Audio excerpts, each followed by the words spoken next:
Galera, tudo certo?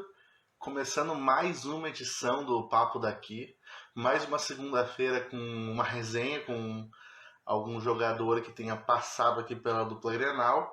E antes de eu começar o nosso papo, eu queria agradecer a PB Quadros Personalizados, que mandou pra gente aqui uma série de quadros, entre eles essa foto com o Yarley, que é para decorar o cenário. Em breve não vai ser mais aquele fundo azul, vai ter pelo menos alguns quadrinhos aí para decorar, todos feitos pela PB Quadros Personalizados. Procurem eles aí no Instagram deles. E já vamos começar o nosso papo, que o homem tá aí já, o homem já tá assistindo.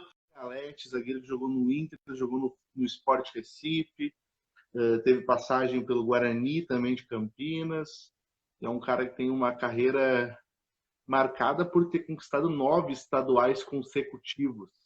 9 estaduais consecutivos ele conquistou e vai estar aqui contando um pouco dessa experiência pra gente, de como foi essas conquistas. E tudo certo? Tudo bem, Guilherme? E você? Graças a Deus, tudo em ordem. Tudo tranquilo.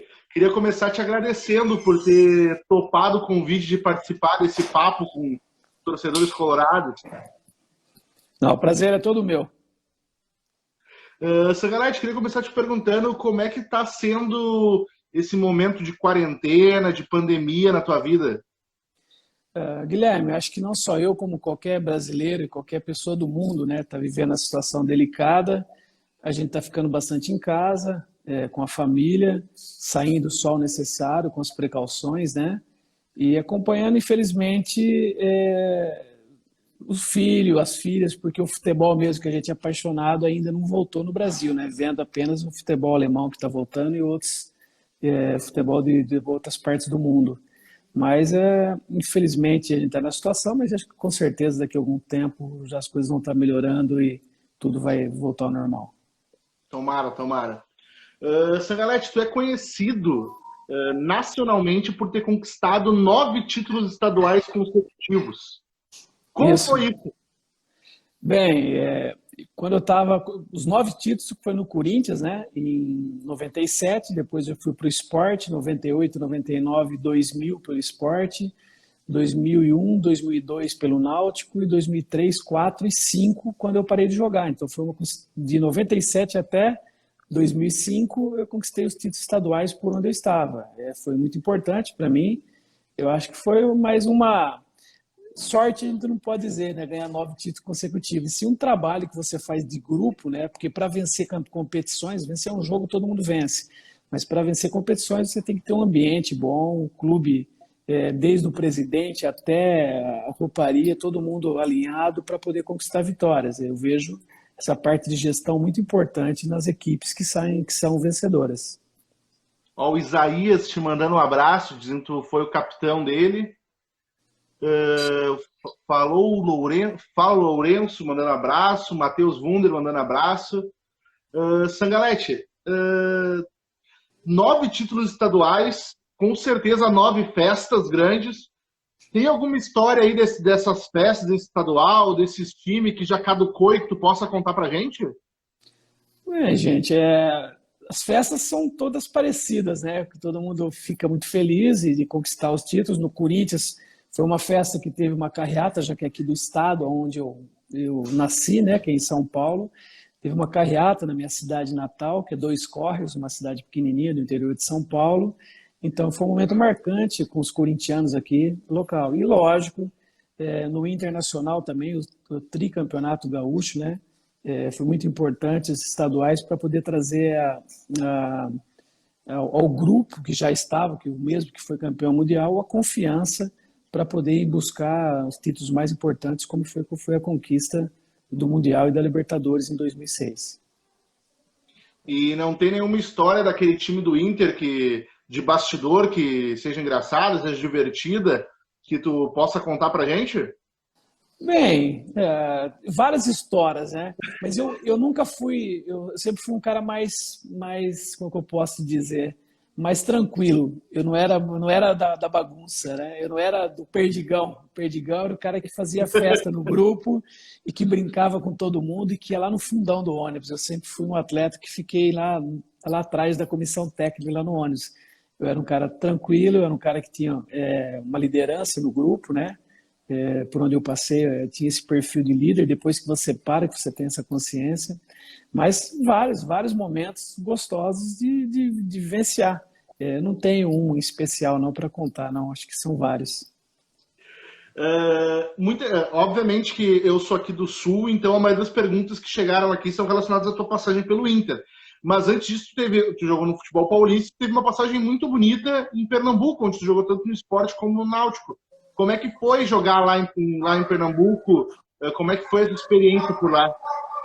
Bem, Pernambuco, o pessoal também é muito apaixonado por futebol, né? Porto Alegre, a gente sabe da rivalidade Grêmio e Inter, mas lá tem a rivalidade Santa Cruz Náutico Sport. Então, são dois clássicos, né, que você joga, que sempre a torcida comparece em peso, como no Sul. E também é um campeonato não tão disputado como o Paulista, né? Tem várias equipes, mas é uma rivalidade muito grande entre as três equipes. E é muito diferente. Você sai na rua, você é parado pelas três torcidas. No Sul é diferente. Você é Inter, o torcedor do Grêmio tem essa distância de você. Como o atleta do Grêmio, o torcedor do Inter também não chega para pedir autógrafo. É difícil. Lá não, lá tem uma paixão pelo futebol mesmo. E foi muito gratificante ganhar 5 títulos lá, pernambucano. Só para te dizer que eu sou gremista, tá? A gente está fazendo esse papo, mas não é todos gremistas, não. Tem uns gremistas que gostam dos Colorado também. Não, eu sei disso, mas eu falo assim, né, quando tá para ter o Grenal, você joga um Grenal, você só fala no Grenal e uma rivalidade muito grande das duas equipes. Claro. Lá existe a rivalidade, mas existe assim, uma paixão muito grande de futebol. Existe no shopping, você passeia no shopping, a pessoa te para do Santa Cruz, que eu não joguei, me parava para dar os parabéns pela partida que tinha jogado num clássico. Isso aí é difícil de acontecer, um gremista te parar e dar os parabéns pelo jogo que você jogou no Grenal. É difícil acontecer isso. Lá não, lá já acontecia mais nessas situações. Depois, óbvio, tinha essa passagem pelo futebol pernambucano, depois tu vem para o Inter. E quando tu chega aqui em 2002, e naquele primeiro ano é um ano que o Inter quase cai para uma segunda divisão. Como é que foi jogar aquele ano? A tua chegada no Inter teve muita pressão? Como é que foi essa primeira temporada aqui? Tá, eu fui contratado na verdade, pelo Inter, mas com indicação do Muricy Ramalho, né? Eu trabalhei com ele no Náutico 2 anos e depois eu fui para o Guarani em 2002 disputar o Brasileiro e no final da competição, faltando 2 rodadas, eu estava suspenso e não tinha mais chance de cair. E aí o Muricy me ligou, perguntou se eu tinha interesse de ir para o Inter, já que eu não ia jogar mais na competição. Eu falei que lógico que tinha, que seria uma conquista jogar no Sul também. Eu tinha jogado só no Sudeste e no Nordeste. E aí eu lembro que eu fui para Porto Alegre, no início contestado um pouco pela imprensa, por ser um jogador de 31 anos já. E também fui contratado como um zagueiro. Um zagueiro é cobrado muito por ter uma estatura no Sul, e eu tenho 1,80 m só. Só que eu tinha bom tempo de bola, bom passe. Então, no início, eu fui contestado, sim, a minha chegada, por ter aquela situação de 2002 e quase cair para a segunda divisão com o gol do Maicon Liberato, né? Tirando o time do rebaixamento. E aí a minha contratação em seguida, depois de 15 dias da situação que passou com o Paysandu. Então, houve uma pressão natural, porque eu estava chegando a uma certa idade, com uma indicação no treinador que estava chegando, mas o Muricy me conhecia como atleta e como também um líder dentro do elenco, né? Então ele precisaria de líderes positivos, e a partir dessa contratação foi uma nova era do Internacional. Assim, a diretoria vê essa situação, né? Porque a vinda do Muricy, do Paulo Paixão e da minha contratação foi uma nova era. Então, eu tenho uma satisfação enorme de ser o primeiro atleta dessa nova era internacional que depois conquistou os títulos, né? O João Pedro mandou aqui pergunta. 2013 aí tu já está no time titular, e na última partida do Campeonato Brasileiro tem aquele jogo contra o São Caetano, onde bastava um empate para o time voltar para a Libertadores. Era uma coisa que não acontecia há muito tempo. Tinha muita pressão em cima de vocês? O que aconteceu naquele jogo? Porque todo mundo, a maioria, pelo menos a imprensa gaúcha, acreditava que o Inter pelo menos empataria o jogo e conseguiria voltar para a Libertadores.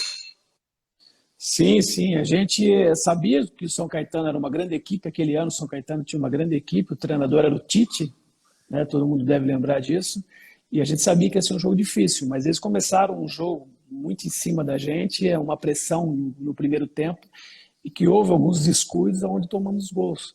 E aí tivemos que sair para o jogo, era o último jogo, o resultado que interessava para nós era a vitória mesmo, para conquistar um espaço para disputar a Libertadores no próximo ano.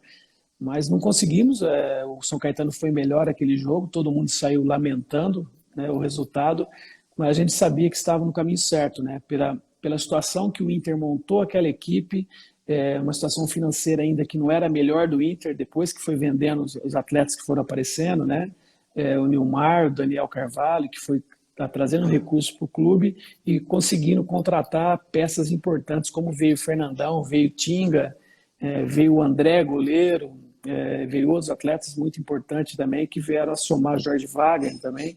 Então são atletas que vieram a somar e que foi incorporando o grupo do Internacional, podendo fortalecer e chegar onde conquistou os títulos Mundial e Libertadores.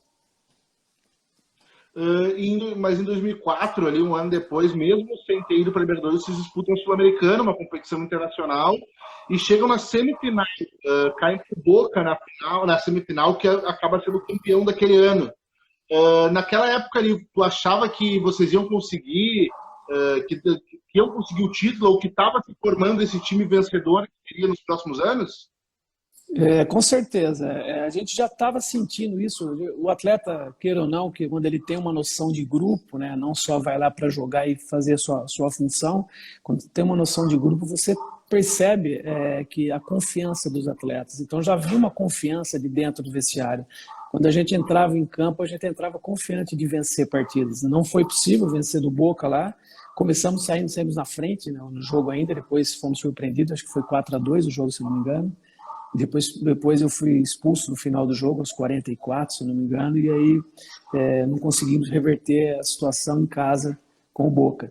Mas o caminho já estava traçado, né? A gente sabia que os atletas que vinham vindo com muita qualidade e a confiança também dos atletas que estavam vindo no grupo. E com pessoas também, com atletas líderes, né? Fernandão, André e outros atletas já vinham somando muita liderança positiva no grupo e trazendo confiança para os mais jovens também. Era um mesclado de experiente com mais jovem e que deu mais estabilidade para o Internacional nos próximos anos também. 2005, tu ainda estava no time, ainda fazia parte do clube, e saiu uma entrevista aqui no Sul dizendo que tinha interesse de renovar para 2006, na época, né? Só que acaba que tu para de jogar no fim do ano. O que aconteceu? Por que tu optou por... não sei se chegou a ter uma negociação para renovação ou não, mas por que tu optou por parar?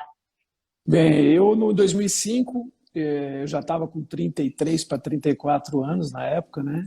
E eu estava sentindo... Eu operei o ombro, fiz uma cirurgia no ombro, e quando eu fui voltar, eu tinha uma protusão na lombar, na região lombar. E a equipe já estava voando, né? Já estava a equipe montada mesmo e eu não conseguia mais entrar no ritmo dos demais. Eu ficava na transição com o Hélio Carraveta na época, me preparava e eu voltava. A hora que eu pegava intenso, como estava o grupo já a 1000, né? Eu voltava para a transição de novo, porque a parte física minha eu sentia uma dor lombar muito forte. E isso foi me cansando e me desgastando também. E eu cheguei, eu lembro, acho que foi em agosto, eu falei para o Muricy, infelizmente não dá mais, meu corpo não está respondendo mais. E eu não vou ficar aqui não sendo jus daquilo que eu ganho. Eu quero parar de jogar. E eu cheguei no Fernando Carvalho e no Vitório Pífero, na época vice-presidente, marquei uma reunião no campo com eles mesmos, que eu queria falar com eles, e dei o recado que eu queria parar de jogar. Eles falaram, não, você vai até o final do ano com a gente, você faz parte do grupo, você é importante no grupo. Depois ainda acabei indo, acho que 2 ou 3 jogos no banco ainda, mas melhorei as condições, mas eu já não tinha essa vitalidade para poder jogar em alto nível, como os atletas que estavam naquele momento no Internacional estavam jogando. Mas tu hoje olhando para trás, fazendo e sabendo que no ano seguinte o Inter ganha a Libertadores e o Mundial pela primeira vez. Se tu soubesse que isso ia acontecer já no outro ano, passaria pela tua cabeça tentar jogar mais um ano, ou permanecer no grupo, trabalhando, ou ainda à disposição para jogar, se tu soubesse que o título viria no ano seguinte? Bem, já estava com a Libertadores já para o outro ano, quando eu estava parando de jogar. Mas querer jogar você quer, a cabeça quer, mas o corpo não obedece mais. Então eu já não tinha essa convicção que eu ia ser útil para a equipe. Não adianta o meu ego querer jogar, eu querer estar junto com o grupo, você não tinha mais condição. Mas mesmo assim eu fiz parte dessa equipe que foi campeão mundial. Eu lembro quando eu voltei depois no próximo ano, depois do título da Libertadores em 2006, que eu fui fazer uma visita para o Internacional, o Abel Braga, numa preleção eu lembro até hoje, contra o Atlético Paranaense, ainda em casa, me chamou e me fez uma homenagem na preleção, antes da preleção, da importância que eu tinha sido para essa montagem do elenco.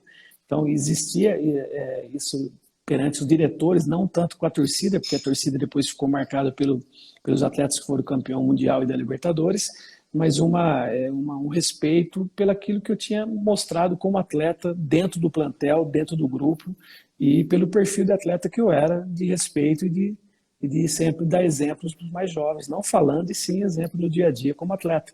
Então eu achei que não era o momento de eu continuar, independente se ia para a Libertadores, se Mundial, mas eu não tinha condição e eu não achava justo, de repente, eu querer uma renovação, ou até jogar um pouco um baixo nível mais em outra equipe sem estar 100% das condições. Hoje você fala, se eu pudesse, eu jogava até 50 anos, mas infelizmente eu não tinha condição. Mas tu fazia parte daquele elenco que chega na Libertadores do ano seguinte, mas naquele tempo que tu fica aqui, tu também faz parte de uma hegemonia do Inter no Campeonato Gaúcho, sempre tu ganhou todos os estaduais aqui no Sul. Como é que era? Tu mesmo disse da questão da rivalidade Grêmio-Inter. Como é que foi ter essa hegemonia e bem numa época que o Grêmio não vai bem, o Grêmio quase cai em 2003, cai em 2004 e disputa bem em 2005? Mas eu lembro até hoje que quando eu fui fazer o meu contrato, que eu não tinha empresário, né, eu que fazia meus contratos, fazer meu contrato com a comissão técnica, fizeram os exames até na minha lombar, né, porque eu tinha uma protusão, fizeram um exame para ver como é que eu estava, e aí o próprio Fernando Carvalho falou para mim, está fazendo 3 anos e não sei quantos meses que não ganhava um Grenal, em 2003. Então a gente estava numa cobrança de ganhar um Grenal, e aí nós conseguimos vencer o primeiro lá ainda no estádio do Grêmio, né? A gente sabia da dificuldade de enfrentar o Grenal, montando uma equipe, já que o Grêmio já estava com uma equipe, uma base montada, e a gente refazendo um grupo, né? Mas depois se fortalecendo e conquistando os títulos estaduais que nós conquistamos. Foi bom, isso trouxe confiança para o elenco, para o grupo. É importante ganhar estadual também, por que não? Para poder sim você chegar no brasileiro com mais força e com mais determinação, e onde conquistamos também umas posições interessantes nos 3 anos também do brasileiro que nós disputamos. O João Pedro perguntou ali, Sangalete, como é que foi ver o surgimento do Nilmar no Inter? Ele realmente era um jogador diferenciado? Muito diferenciado, muito. O Nilmar ele foi para a pré-temporada em Bento Gonçalves em 2003 com a gente. O elenco era reduzido, né? E aí o Muricy chamou ele, mais 1 ou 2 atletas da base, para poder fazer a pré-temporada com nós. E no primeiro treino, já que ele subiu para o time de cima, eu estava até treinando como volante aquele treino. Eu lembro como se fosse hoje, quando eu peguei a bola, olhei para ele, ele fez um movimento de facão perfeito para um cara de 18, 19 anos. Ele era muito rápido, ele procurava espaço vazio, ele era diferente, a velocidade vibrava para os 2 lados, era muito difícil ser marcado e muito veloz. E uma vitalidade muito grande, né? Então a gente sabia que ia dar no que deu, queria ser um dos atletas com grande potencial a nível internacional, e isso ele mostrou nas equipes que passou. Tu jogou tanto de volante quanto de zagueiro, né? Qual é que era a posição que tu preferia jogar mais? Como é que foi essa transição de uma para outra? No Inter, em 2003, eu joguei de líbero, né? Isso, era com o Vilco. Isso, Wilson Vinícius e foi de livro. Foi um jogo que o Muricy me conhecia como volante no Nordeste, né? Lá no Náutico, no Sport, eu joguei como volante. Entrava como terceiro zagueiro quando era atacado, eu entrava por dentro e saía como líbero também já jogando de volante. Mas aí teve um jogo contra o Brasil, de Pelotas, se não me engano, um amistoso, que nós fomos lá jogar e o André Cruz entrou jogando e daí o Muricy machucou, sentiu alguma coisa, o André, e aí ele pediu para eu fazer a função. Se eu sabia fazer a função, eu falei, pô, eu já fiz no Guarani, já tenho facilidade de fazer, e é onde eu gostei mais. Eu acho que já tinha uma certa idade, eu já não tinha a velocidade que eu tinha quando eu tinha 20 a 25 anos, isso aí o jogador tem que reconhecer isso, e eu tinha uma visão de jogo muito fácil. Tinha percepção de uma jogada, então eu conseguia cortar caminho e também eu mudava também. Foi interessante eu jogar de líbero no Internacional, porque o Muricy me dava liberdade para sair de um 3-5-2 para um 4-4-2. Então bastava eu adiantar a linha e chamar os dois zagueiros para poder fechar e tornava-se um 4-4-2. Então, onde eu gostei mais de jogar, sem dúvida, foi como líbero no Internacional.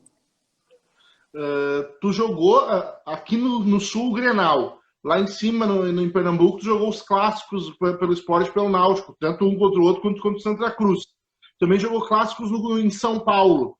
Qual é o clássico mais difícil, mais diferente do país desses que tu já disputou? Sem dúvida, Grêmio Internacional. O Grenal é muito mais cobrado, é uma situação não só da cidade, né? Como eu joguei no Guarani, Ponte também, né? Derby, Campineiro, mas Inter e Porto Alegre é o estado todo para. Eu joguei no Santos também, se joga Santos e Corinthians também, é uma cobrança grande, só que você tem os rivais São Paulo, Corinthians, Palmeiras, então não tem aquela rivalidade de duas equipes só. Então, sem dúvida, Grêmio Internacional, Grenal no Brasil é a maior rivalidade que tem no futebol brasileiro. Quando tu fala do Brasil, tu fala inclusive dos times que tu não jogou. Tu analisando os clássicos, tu acha que o Grenal é o maior? Ou tu só tá falando dos times que tu jogou? É o maior? Não, sim, é o maior. Vamos pôr Atlético Mineiro e Cruzeiro, também é uma rivalidade muito grande, mas aí você tem um América Mineiro hoje que estava numa ascendência, hoje já não, né, que já não está na Série A, mas tinha uma ascendência também, disputava de igual para igual com Atlético e Cruzeiro. Mas no Brasil, acho que na América do Sul só deve perder para Boca e River, né, que se compara a Grêmio Internacional. Então são os dois clássicos na América do Sul que com certeza muito mais rivalidade do que outros. Tudo bem, Palmeiras e Corinthians, mas para o Palmeiras talvez seja o Corinthians, né? O maior rival. Às vezes o Corinthians pode ser o Santos, né? A rivalidade da época do Pelé. Então você não tem uma rivalidade. Para um torcedor é um clube, para outro é outro. Então não tem essa rivalidade só de duas equipes como tem no Rio Grande do Sul. Tu jogou em dois times, no Guarani e Ponte Preta lá em São Paulo, Sport Náutico. Como é que é defender times rivais? E em algum momento se tivesse uma proposta do Grêmio, ou não sei se teve alguma negociação, algum momento, tu jogaria no Grêmio também, como tu jogou no Inter? Sim, na Ponte Preta eu não joguei, né? Eu joguei só no Guarani, no Derby, né?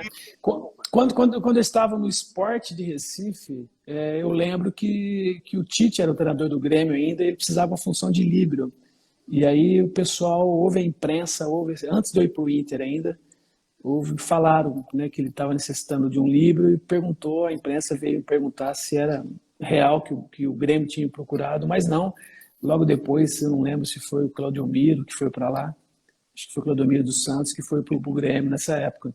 Então, houve só sondagem assim da imprensa mesmo, mas nada direto com ninguém da diretoria. Mas lógico, acho que você está atuando, o Tinga aí jogou no Grêmio e depois passou pelo Inter, então acho que não teria problema nenhum de jogar na sua equipe. O Gavilã jogou no Inter, depois jogou no Grêmio também, então não tem problema nenhum. Acho que o profissional ele tem que saber estar no local e defender a equipe que ele está no momento e ser profissional acima de tudo.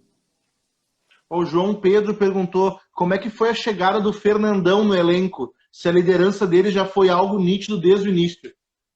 Eu lembro, eu era o capitão da equipe quando o Fernandão chegou, né? Revezava um pouco Klemer e eu como capitão, e foi um maior prazer tirar a faixa do meu braço e passar para o Fernandão como capitão, que levantou o título do Mundial, né? O Fernandão chegou no dia de semana, e começou a treinar. Eu estava treinando com o Hélio Carraveta, e ele veio treinar com a gente também uma transição na época, que eu estava vindo de uma torção no tornozelo, se eu não me engano. E aí nós trabalhamos junto. Eu lembro que o Fernando Carvalho perguntou para mim sobre o Fernandão, que eu tinha achado ele como atleta. E eu falei na época para ele que ele era muito acima da média, inteligência, cognitivo muito rápido, pensa rápido, protege muito bem a bola, e era um profissional exemplar. E lembro também que após o treino ele pediu para eu levar, se eu conhecia alguns apartamentos que estavam para alugar, eu levei também ele alguns apartamentos, mostrei alguns imóveis para ele, já que eu estava de carro, ele não, estava chegando no grupo. Mas ele chegou como líder, ele chegou na primeira partida que ele atuou, no intervalo, né, que ele entrou, a gente sabia do potencial dele, e o Joel Santana, naquela época, não sabia que ele jogava de meia, achou que ele era um atacante. E eu lembro jogando um Grenal ainda, e ele veio como capitão, ele perguntou para mim, falaram que o Fernandão joga de meia, né?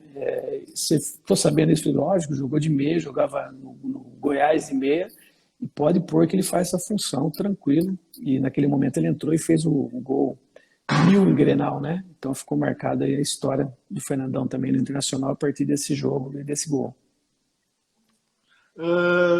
Segalete, tu tem essa marca dos 9 títulos estaduais consecutivos. E hoje muito se fala de diminuir estadual, de que o estadual atrapalha os times grandes.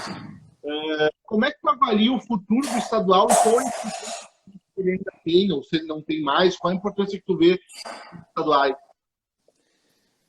Bem, há uma cultura no Brasil, né? E também, se você fazer só campeonato brasileiro, muitos atletas vão ficar sem esse estadual. Eu não sei se às vezes, de repente, você ter uma primeira fase sem os times grandes, os times chamados grandes, né? Talvez por uma colocação no campeonato brasileiro, alguma coisa assim, você deixar de fora nesse primeiro fase para depois colocar essas equipes junto com os demais para poder disputar, não desgastar tanto por ter uma agenda com tantos jogos no ano.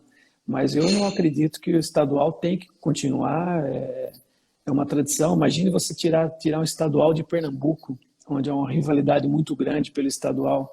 Se você tirar do estado de São Paulo, onde é uma briga muito grande, as equipes grandes, chamada grande, vêm para o interior e são derrotadas, porque fazem times que para poder chegar a ganhar pontos das equipes chamadas grandes. Então, eu não vejo não como um problema, e sim como uma solução, apenas só ajustar essa agenda, esse calendário brasileiro.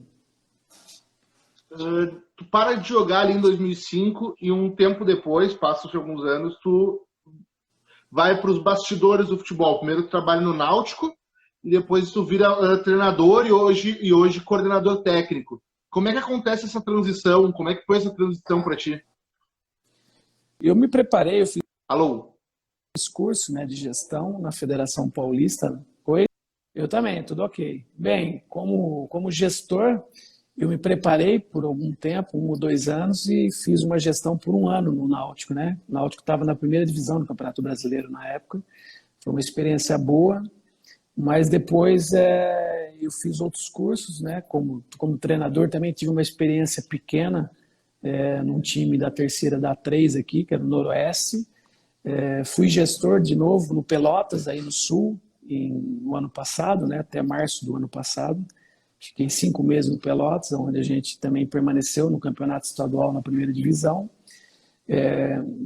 Foram experiências boas que você começa a conhecer outros setores, né, do campo, não só dentro do campo, e sim a gestão de vestiário, a gestão geral, né, como gestor.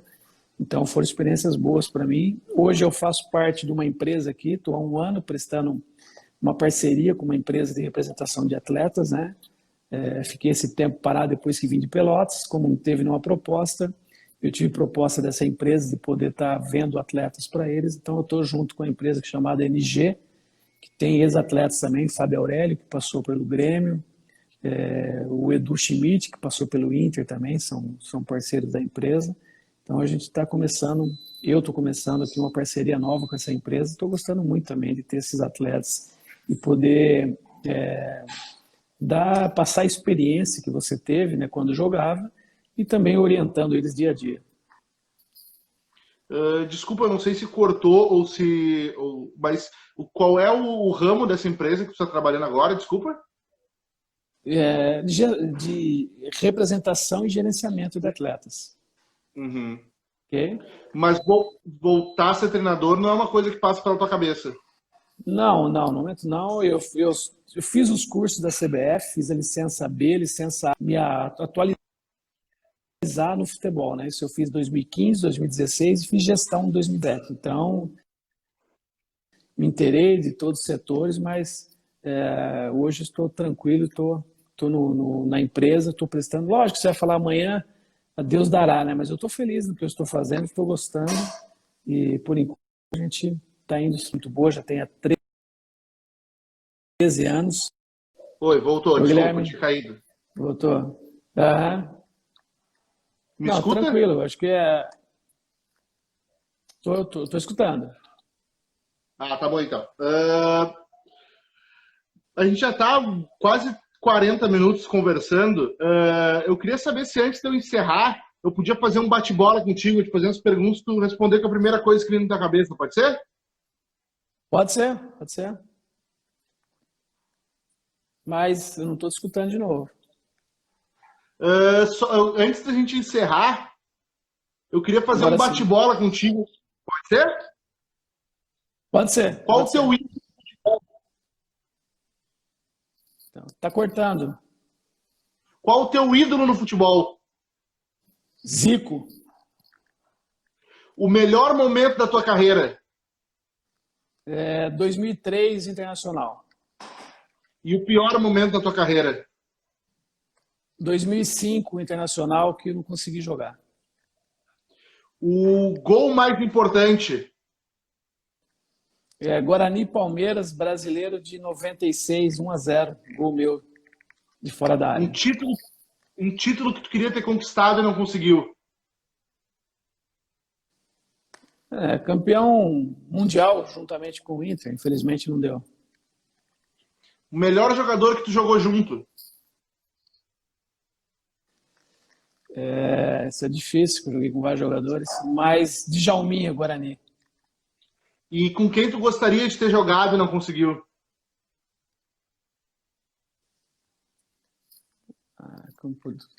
Romário, só joguei contra, né? Só tomava gol dele.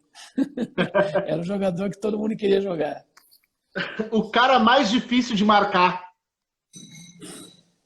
Bola aérea, Fernandão. Ele era no alto, ele era muito, muito alto, muita impulsão, cabeceava muito bem, foi um dos melhores cabeceadores que eu vi. E com certeza, bola no chão, em drible.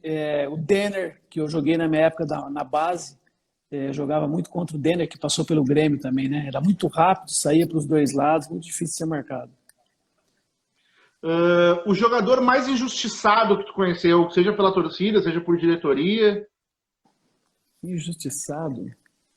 Não consigo pensar num nome agora e falar sobre essa injustiça. Se tu não fosse jogador, o que tu seria? Talvez um advogado. Qual o melhor jogo da tua vida? Nossa, o melhor jogo da minha vida. Sport e Vitória da Bahia, que eu fiz um gol do título muito importante, joguei muito bem, tive uma falha, mas consegui reverter e dar a volta por cima e ser campeão da Copa Nordeste. O melhor treinador que tu teve? Muricy Ramalho. E o pior, o que mais pegava no teu pé? Leão. Quando tu era solteiro, como é que tu era? Casei muito cedo, casei com 23 anos, mas eu era muito tranquilo, eu era muito sossegado, eu era menino ainda, casei muito cedo. Qual o jogador mais resenha que tu conheceu? Nossa. Conheci dois, vou falar dois. Irã, que passou pelo Internacional, era uma resenha, a gente dava muita risada com ele. E pode ter certeza, Perdigão também, é uma resenha que até hoje a gente tem um grupo, ele só posta palhaçada, muita gente boa. Tem alguma história engraçada de algum desses dois que tu possa contar, que não vai prejudicar ninguém? Tenho. Do Irã, tem uma história em Campinas, quando ele jogamos junto no Guarani. Ele era tão tudo rápido, fazia tudo correndo, que ele parou um carro, ele tinha um sedã, um ômega, e ele foi cortar o cabelo junto com o Índio, que era um zagueiro. E ele entrou tudo correndo, e era uma rueira descida. E ele entrou correndo para cortar o cabelo, ele contando para mim. E aí ele sentou para lavar o cabelo antes de cortar, ele escutou um barulho de uma batida, ele falou, nossa, atrás tinha uma janela, ele falou, bateram o carro aí fora. A hora que ele olhou, o carro dele que não tinha nem engatado, nem desligado, o carro bateu na garagem do vizinho. O Irã era totalmente louco, o jogador mais louco e mais engraçado que eu conheci. E o título mais importante da tua carreira? Eu acho que foi o título no Náutico de 2001, porque faziam 12 a 13 anos que o Náutico não ganhava um título, era o centenário do clube. E nós conquistamos esse título depois de 12 anos, junto com o Náutico. Sangalete, gostaria de te agradecer por ter topado esse bate-papo. A gente ficou mais de 40 minutos conversando, relembrando a tua história. Te pedir desculpa por alguns problemas técnicos que aconteceram, que eu acho que caiu a live uma hora, mas a gente conseguiu corrigir. E espero que essa pandemia passe logo, que venha para o Sul para a gente fazer um churrasco, jogar uma bola. Beleza, Guilherme. O prazer é todo meu. Eu que agradeço a sua atenção e estou sempre à disposição. Obrigadão, Sangalete. Abraço. Falou, abraço. Galera, muito obrigado. Quem participou, quem interagiu, quem mandou pergunta, todo mundo que entrou. Quarta-feira tem mais live. Quarta-feira, Wilson Matias, passou pelo Inter, vai estar aqui conversando com a gente. Enquanto isso, vão para o canal do YouTube, assistam as outras entrevistas. Do Spotify também estão todos os papos daqui. E em breve esse aqui entra lá também. Mais uma vez agradecer ao Sangalete por ter topado. E a gente se encontra em breve. Até mais.